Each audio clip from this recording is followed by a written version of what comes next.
Hey, what's going on, y'all? I'm currently at Swiftkick MMA here in Nashville, Tennessee. Sorry for the big delay. I think I had some tearing in my MCL or whatever. It took a while. I had to rehab it and everything, but hey, we're back.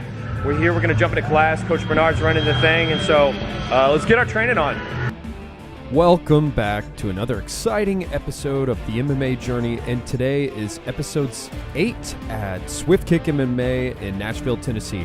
And boy, oh boy, do we have a show for you. You're going to laugh, you're going to cry, you're going to stand up and cheer, and you're going to listen to me, who has 0 fights under my belt, try to explain how you can get better. So here we go. Sorry, y'all. I'm in like a Starbucks. They're playing Christmas music. The coffee hasn't kicked in, so this might be a rough one. But anyways, here we go. Okay, so first off, this is Rashad. This guy was incredible. We missed some of the earlier rounds. This guy, in some of the earlier rounds, landed way more shots. He was really smooth, so you're not getting to see his full potential. But anyways, okay, so the game I'm playing is basically trying to be off-center with him, because he does a good job of feeling out the distance, which really sets him up for some great shots. You'll probably see what I'm saying, the way he keeps his hand out. Did a good little charge there. I wasn't able to get out of the way in time. Same thing, he changed the level, but missionmike, he shut that down. And so, anyways, we're feeling each other out. It's hard sometimes to engage someone when you're out of range. See, here he goes again, but I have a little trick that I kind of use for that stuff. Unfortunately, the rounds were only a minute, and it's like the worst tragedy ever that I wasn't able to get more of our rounds. But this guy was insane. And especially, he's also just an incredible believer. I was hearing his testimony. He's got good dance moves. Freaking loved working with this guy. And here we go. And on his, I think if there was a takeaway, it's sometimes you'll see those pauses where we're trying to figure out how to get into the pocket. Because moving forward without getting blasted into the pocket is a challenge in itself. So he forced me to really have to stay off center or offline, whatever you want to call it. Okay, this dude, geez, it looks like I hit fast forward. His speed, this is one of the fastest guys I've gone against in I don't know how long. I wasn't even trying to be fast, but he forced me to have to up my speed. He changed his combos together real well, so same thing. Just trying to be technical. And so having a good defense is while moving forward, just considering the fact that he was going to – I could tell it was just like this is going to be a lot of shots in this round.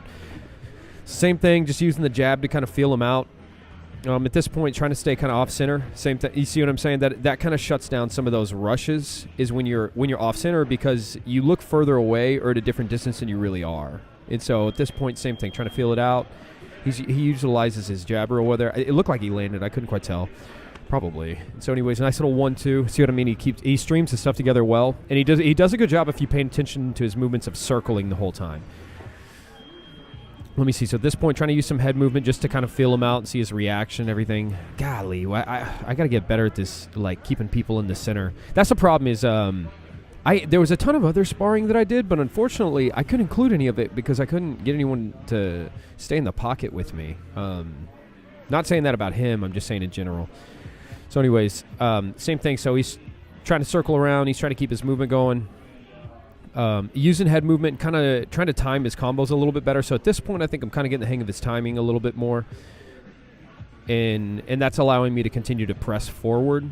And you just kind of sometimes it depends on your games. I don't mind eating some face shots in all honesty for the sake of getting closer. I'm not saying that's the right way to do it. That's just kind of how I do it. Let's see. And so at this point, just trying to feel him out. Trying to drive forward. So here is I believe at this point it's when I'm kind of he ends up circling around, and then at this point I actually start chaining some combos together. Let's see. Yeah, so at this point, here it is. So now that he's kind of coming into the pocket, that's when I'll start boom, boom, boom, boom, boom, throwing crosses and stuff, changing together. If I kind of see him going down low, then I start coming in with uppercuts. Let's see. And let's see, kind of trying to get off the line. Trying to chase him forward, trying to move forward. At the same time, being wary, though. So it's not that I'm trying to exaggerate movement for the sake of exaggeration as much as just trying to, again, get into the pocket without absorbing too much damage. Because anyone can sit there and back up and run, Again, not speaking to him, just anyone in general. And I'm trying not to do that, trying to get over that. Okay, this might have been one of my favorite people to spar. Yeah, this one you'll see so many exchanges because this is Kenneth. This guy had an unusually high amount of courage compared to most people. Look how he doesn't run. He stays in the pocket with me. See, and that's how you start getting into the clinch and those exchanges, those tie-ups. Boom, having to change level, so kind of going up, down, having to continually move your head to the side to side. He does a great job of it too, as you'll notice, kind of going, he doubles up. Like he'll go low, high, but string his combos together, probably stringing his together a little bit better than I was. And this is where you can really tell the difference between a fighter, because you may see one guy getting punched more, but he's on the outside running the whole time. Versus the guy who, when we come forward, see this, look at this continual having a boom, boom, boom, having a 1-2, having a, all right, the timer went down. I didn't just quit, okay? The timer stopped, so that last shot was cheap. No, I'm just kidding. I'm just kidding. I'm totally kidding. I freaking love this guy. Kenneth was amazing. And so anyways, okay, so it's like we come in here, and it's like I loved this about him, and it's just forced me. But this is where you can see it. This is where he's actually winning in these exchanges, because we're coming into the pocket together, and he's driving me back out of it. See what I mean? Same thing, trying to throw in a little hook in there. Anytime I break from the pocket, I'll try to throw a move off there, especially like a hook or something. So same, trying to keep offline, keep off center, moving back and forth, side to side, side to side. What I'm not doing a good job of is every time as I initiate coming offline, I need to have a move tied to it. You see that little up down? I actually stole that move and started using it on people. Like a little 1-2 in there. There we go, a little bit of an engage. He does a good job of getting his shoulder up too. So it's like a lot of the times when I'm trying to throw jabs, or if I'm trying to throw another shot or counter, he does a good job of protecting himself. See what I'm saying? He's smart about going from strike to block, strike to block. Same thing, driving forward. Now he's kind of opened up a little bit. This guy had a lot of power, so he had a great etiquette, except that one right there, I think he just blasted me. I'm just kidding. And so man, it was just incredible here. I can't encourage enough to maybe even slow down some of those sparrings and just like, if you're new to this or if you need to take some notes. But some of the people here were just incredible. It's like, here you go. Here's when people go live. This is when you start seeing some actual speed. I just hit the wrong button. Audio cut out because I'm a freaking idiot, I swear. But anyways, man, this academy was incredible. Just the camaraderie, everything. So I can't recommend it enough. All right, y'all, so that concludes the night. Man, it was absolutely insane. Coach Bernard was incredible. The academy is amazing. It's incredible. Massive team. And what I loved about it is that we did so much sparring. And a lot of academies are afraid of sparring because you're afraid, like, oh no, what if somebody gets hurt? What if this goes wrong? But it's like, you gotta, if you sign up for this, you gotta be willing to put yourself out there. And so it's just like, man, it was just like round after, we did over 40 something rounds, like a minute a person, you just continually switching. So it's like the whole time I'm just sharpening my game.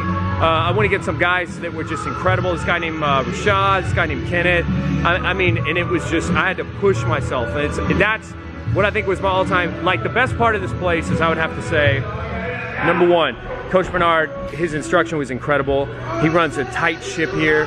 Everything was just smooth. And he was just really hands-on. He's keeping an eye on everyone. He was giving you tips. He was one of those, he didn't play around, okay, but was a blast. Okay, and number two, I think my favorite thing about it was gonna be like, I wish he was in focus, y'all. Okay, number two was Rashad. He's a fellow believer, which was incredible. So it's always fun to get to, as iron sharpens iron, not just spiritually, we got to do it physically. And then the other thing, you guys, is I'm trying to get a phrase. It's like intellectually, I had to push myself. Like the people I was going against, and the caliber here with some of the students is just so high that like my brain was like maxing. So I was just like, man, I got to come up with some new stuff like now on the fly. And so that's a mark of a good academy, a place that's just going to help you like push yourself. But hey, if for any reason you're in Nashville or traveling through Nashville, and you're looking for just an incredible academy with a lot of humility, a great atmosphere, top caliber, like I just cannot recommend this place enough. So it's Swiftkick MMA, or if you Google it, may say pound for pound MMA. Either one, like I'm gonna tag the stuff, but either way, it's like, man, it was a blessing to be here. So anyways, hey, make sure you're training, make sure you're working hard, make sure you're being ready for anything. And you know, look, you gotta push yourself. You gotta put yourself into the fire if you want to grow and be refined. So and you know what, this place is a great place to do it. So talk to you guys soon.